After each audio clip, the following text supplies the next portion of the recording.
Hi everyone, I'm Bob Bratina, the Mayor of the City of Hamilton. And the book I'm reading is Traffic and Transportation Plan for Hamilton, Ontario, published by Wilbur Smith and Associates in 1956. This was the master one-way street plan that has continued to be a controversial item even into 2012. So what better place to study these issues than the Hamilton Public Library? And Margaret Houghton, thanks for the opportunity to dig into your archives and try to look back to the time when we did convert the city to one-way traffic. Well, thank you for coming in. We've got lots of material on it. It's a very popular topic. And Wilbur Smith is a very famous traffic planner. Yes. This book is actually, should be a collector's item. So I think it is. There's not too many copies of it around. We've had a lot of people in because this is the only one they can find. Yeah. And of course, he was brought up from Connecticut in the United States to do the traffic plan for Hamilton. Well, he was quite famous, and all of this stuff came out of the American Second World War experience when they realized that the German Autobahns provided lots of traffic flow and transportation efficiencies. Yes. So they started to apply it to the American experience. And it's interesting because it says right in the introduction, and let me quote this, "The need for positive action to counter the stagnation which may be foreseen in the central business district." So this wasn't addressing the problem of the day. It was kind of a, let's look down the road and see where we should go. Definitely. Everything in the book is looking to what they expect is going to happen in the future. Yes. Well, because I was discussing this as a kid growing up before 1956. I remember the transition and all of that stuff. I can remember couples walking from the end of the streetcar line on Kenilworth down Main Street to Parkdale to the Wonder Grove. Yep. And they're all dressed up in their finery. Yeah. But eventually, with the advent of cars and prosperity, I think it was a stigma to walking to a dance. Yes. You know, with your best. Had to take your car. Yeah. So the city in 1956 was far different than the city of 2012. Oh, it was very different. There weren't the tall buildings we have now. There was a lot of transit that was going all over the place. They had the streetcars. And people didn't really have that many cars at that point. It was just starting to get to be a city that was being driven, as it were, by the automobile. As people were moving more out into the suburbs, they had to have a way to get into town or go from one end of the city to the other. And the whole point of the one-way system at that time was to enable that to happen quickly without having to stop. So I'll just give you a little snapshot of pre-1956. When an airplane flew over, us kids in the street would look up on, oh look, there's an airplane. If somebody got a new car on your street, it would draw a crowd. People come, look around, look at it. Kick the tires. All of that. My father rode a bicycle to DeFasco for many years before we got a car. And bicycle racks at factories were not uncommon. Yep. So it's changed, but now if I may use the word cycle, may have come around again. But let's look at some of the things from the time. For instance, I don't know how many people picked up the Hamilton Street Railway route changes, but you have a really great one here that shows the changes that will be required on Sunday, October 28th with the one-way street system. Yes, what happened was on Sunday the 28th, everything changed all at once. They didn't do it in bits and pieces. They just, all of a sudden, the streets went from two-way to one-way, and everybody had to be prepared. I suppose they chose Sunday because it was stores weren't open, and it seemed to go reasonably smoothly. There were a few little glitches, a few little accidents, some fender benders, but not really an awful lot. But the Street Railway put out their little transit plan to show that, and then the city put out their little effective October 28th, 1956, with their color codes on it to show which streets were going which way, and put this everywhere you could find it. People would look at it and they would know which streets they would be able to take to go east, west, north, or south. Now, my recollection is that it was somewhat exciting, and there was anticipation that there would be all kinds of head-on collisions. And I also recollect, and we could probably dig into the spec archives, that the police reported very little in the way of problems in the first couple of days of the operation. Actually, in the scrapbooks we have on the one-way street system, we've got the follow-up to the day when it turned over, and the police were very pleased with the way it went. There was there was a few people trying to turn the wrong way in certain points, but really nothing drastic happened. It just seemed to happen very quietly, and it was done. So, what do we have here? What is it? We have these are two scrapbooks that deal with the one-way street system in Hamilton, including the very first one-way streets in Hamilton, which actually were implemented in 1924. So we had one-way streets from 1920. Now, they were small streets. They were just Mary Street and Houston Street and McNabb Street in the area of King Street. But they were the only one-way streets at that point. They didn't get into the massive conversion until the 50s.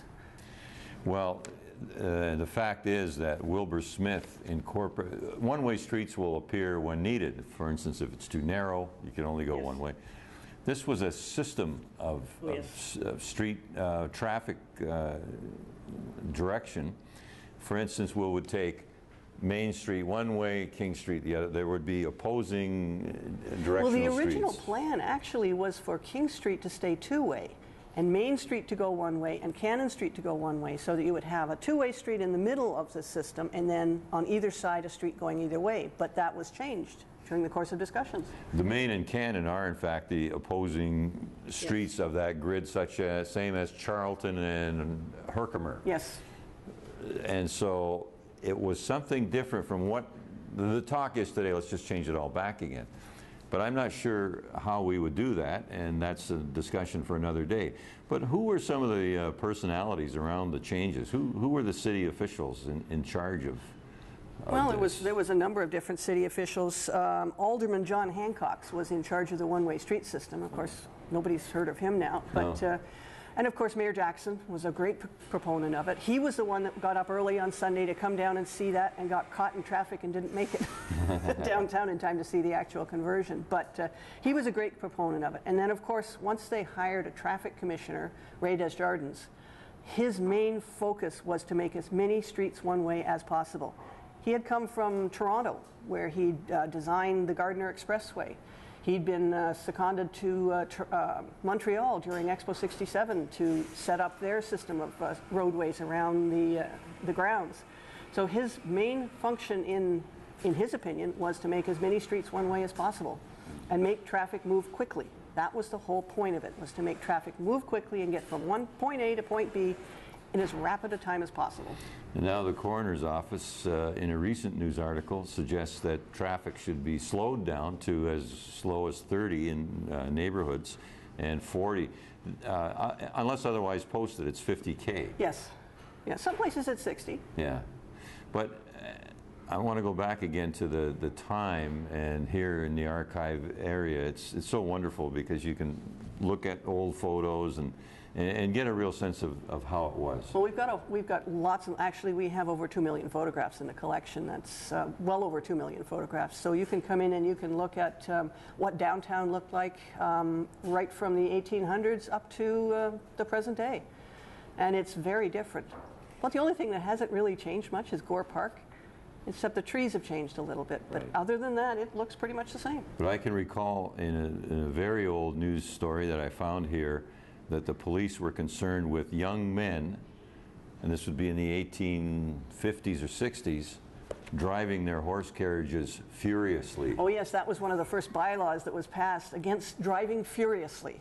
And the first actual person that was charged in the police village of Hamilton back in 1833 was charged for driving furiously, Mr. Brunston. He was fined. Mr. Brunston, shame on you. But if it'll make him feel any better, there's still furious driving on occasion. Oh, yes. So, Margaret, once again, all of this wonderful information collected and so neatly in scrapbooks, forecast traffic toll and one-way street plan.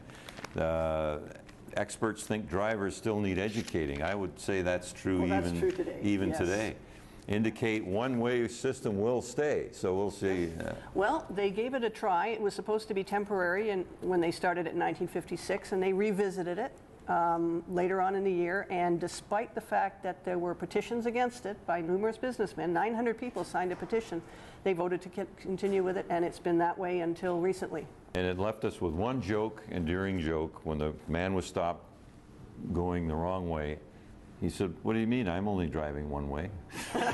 Just the wrong way. It's the wrong way. Margaret Houghton, thank you. And once again, if people want to explore Hamilton's origins, how do they find their way to your place? We're in the Central Library on York Street up on the 3rd floor, and we're called Local History and Archives. Come down and visit us. Thanks, Margaret. Thanks. On the Mayor's program, Bob Bratina's Hamilton, I like to take you for photo tours. And we have had tours of some of the events that I've been able to attend as your representative, as Mayor of the City of Hamilton. Some of the buildings, some of the areas around. This time of year, we are so lucky. We are 2/3 agricultural, rural, and we have virtually at our doorstep some of the most wonderful agricultural tourism that you can find anywhere, with wonderful products. And I always brag about the fact that our industrial steel city has 2 wineries, grow the grapes, make the wine within the city limits. So I thought for this program segment, photo tours, we're going to take you and look around to some of the fall farm festivals and farm agricultural tourism destinations. And we're going to start off with Lindley's Farm and Market, located at 900 Fiddler's Green Road in Ancaster. They are open from mid-June until the end of October, owned and operated by the Lindley family for over 6 generations. And you know, for folks like myself, my father was an immigrant, he came here in 1928, to understand the long relationship that many families in Hamilton have had with the land and the city, it's really something. For 4 of those 6 generations, Lindley's was known as Maple Avenue Market Gardeners, farming 34 acres in Burlington. Peter and Joan Lindley moved the family operation to Ancaster in 1973 and started the Pick Your Own business. And son Joe Lindley now manages the farm. And you can pick your own strawberries, raspberries, and pumpkins in the field, or drop into the market to choose from a wide variety of farm and local produce. The farm offers educational, hands-on farm tours for schools, an ideal farm setting for students to experience nature at its fullest. And educational tours are open to preschool, primary, and high school students. So here's some information for you. To book a tour, call Lindley's Farm at this number, 289-237-5614, Monday to Friday from 8:30 till 5. The farm also offers pumpkin hay rides, where participants take a scenic wagon ride down to the 20-acre pumpkin field and pick one of Lindley Farm's 50,000 pumpkins. Those are strawberries, by the way.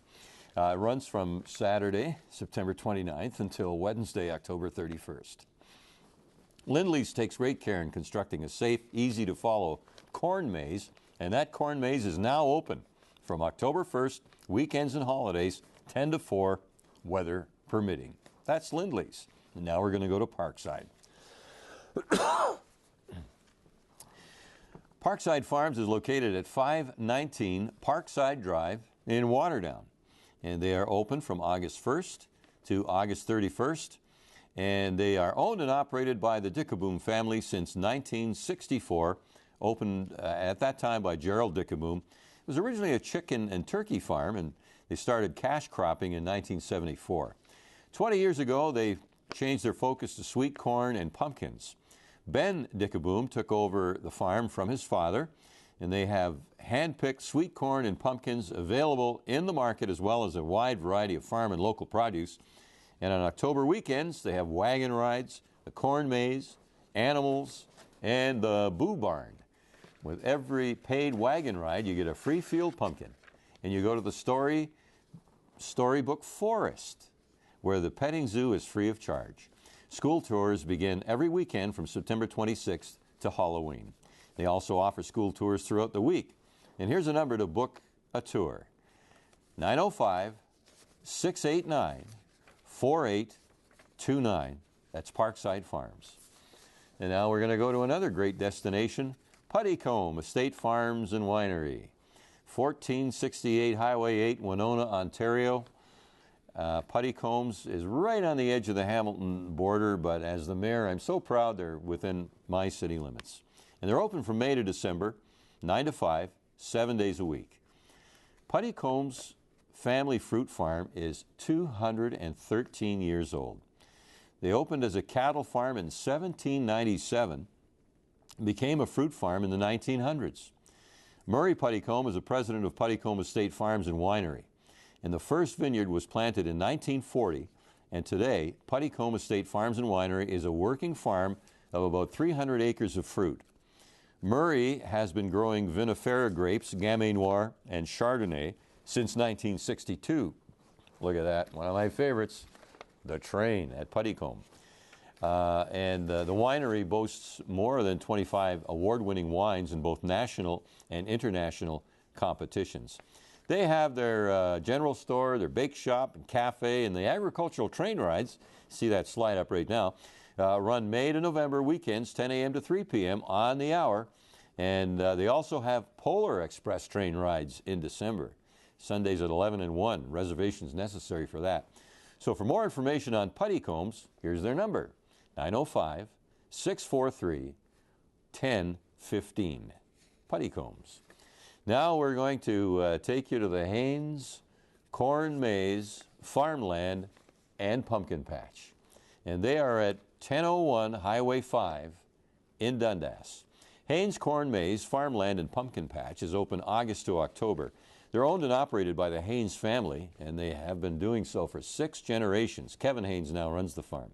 They offer your pick-your-own pumpkins, the giant corn maze. That one has been going for 13 years. The corn maze is open until 9 p.m. And here's the number for more information for Haynes, 905-628-5280. Now we're going up to Diamond's Farm, which is at 416 Falls View Road East in Dundas. And they're open from May to the end of October. And Diamond's Market and Bakery is open year-round, 7 days a week. I hope you're taking in the beauty of these wonderful operations within our city. Owned and operated by the Diamond family for 5 generations, home to the Diamonds since 1887. They began as a dairy farm. They've grown into an agro-tourism hub, focusing on the pumpkin patch, school tours, and the market. Dave, Joanne, Betty, Roger, Madison, Myrna, and Jamie Diamond all operate the farm. It's properly known as the Glen Drummond Farm, and the farm offers pick-your-own pumpkins and unique farm-themed activities. There's a barnyard play area, machinery shed, straw fort, corn bin, animal farm, bouncing ball, a track for bouncing ball, the spook hut and spookly theater, agri-maze, trike track, wagon ride, corn maze, zip line, inflatable farm train, 9-hole mini putt, Diamond's own fry truck, or sometimes you do what I do, is you just sit and enjoy the beautiful scenery. It's really something. Here's a number for more information, 905-627-5477. And now to the end of our Fall Farm Festival photo tour, Myers Apple Farm at 37 Highway 52 in Copetown. Myers is open from August to November. 2 generations of Myers, 40 years operating as an orchard with 37 varieties of apples to enjoy, as well as fruits and vegetables, pumpkins and squash. And it's owned and operated by Bob Myers, with the farm animals, the horses for the kids to enjoy. U-Pick is open from mid-September to late October, dates dependent on the weather, and the hours are 9 a.m. to 6 p.m. 7 days a week. There's the schedule for you on your screen. And here's the information number, 905-627-0420. So I hope you enjoyed our little tour of, you only scratched the surface. There's so many wonderful agricultural opportunities for you and the kids to enjoy right in Hamilton, Ontario. Well, once again, as the mayor of Hamilton, I actually recall at the time of my inauguration in December of 2010 that I would be in place to help celebrate the 100th anniversary of ArcelorMittal Dofasco. And that meant a lot to me because I'm from a Dofasco family. I was a full-time employee of Dofasco, even though I went on to broadcasting after that. But I was always proud to be a Dofasco employee And I would always say full-time. Now, the deal there is lots of people had summer jobs. You know, usually if you had a relative in the plant, they would enable you to get some work that would help you to pay off your university education. But I stayed for a couple of years, and I loved it. So Thursday's official ceremony included commemorating the 100 years by showcasing significant artifacts that were going to be placed in a time capsule. And we had, if we can go to the slide, 6 men representing all those who have had a hand in shaping ArcelorMittal Dofasco over the past century. And the guy on the left is the most senior employer in their 100th year, Fred Karlash, 47 years of service. But I said to Fred, I actually signed on before he did, because I would have been there in my 48th year of service had I stayed at Dofasco. I said, so you edged me out, but that's okay. He has in his hand Volume 1 of the Dofasco Illustrated News from 1938, which we all got as Dofasco families. Now, looking over, we have Frank Sherman Jr., the former employee and son of Frank H. Sherman, longtime company president, holding Dominion Steel Castings Company letters patent, the letters that made Dofasco a formal incorporated country. Next is Jürgen Schackler, ArcelorMittal Dofasco president, holding the 100th anniversary commemorative book. Next is Lou Schorsch, ArcelorMittal Group Management Board member and CEO of the Flatiron Americas. He's holding the 2012 ArcelorMittal Fact Book. And then Jamie Sherman, son of Frank H., longtime company president. He's got the first letter to employees announcing Dofasco profit sharing and savings fund. And next to him is Christopher McNeish, the newest employee of Dofasco, our first permanent employer hired in the 100th year. Next, we have a nice shot of over 1,200 employees, their family and members and friends enjoying activities in the main office parking lot, as well as a peek behind the gates for a tour of the facilities. And so we had, this reminds me almost of the Christmas party, the crowds of people, and that was one thing that always excited me as a youngster, was being able to go in where my dad worked and see the big machines, which I fell in love with. There were no machines in there, just a wonderful buffet. But Dofasco meant a lot more to its employees than many other companies.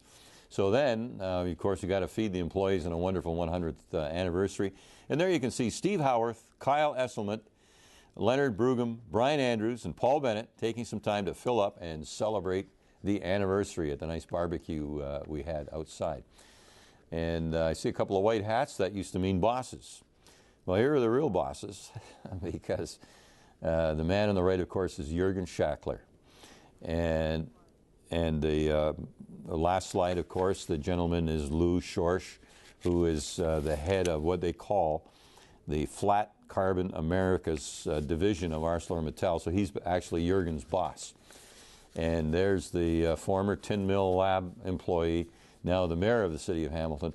And someone was kind enough to point that out, that eventually a Dofasco person got to be the mayor of the city of Hamilton.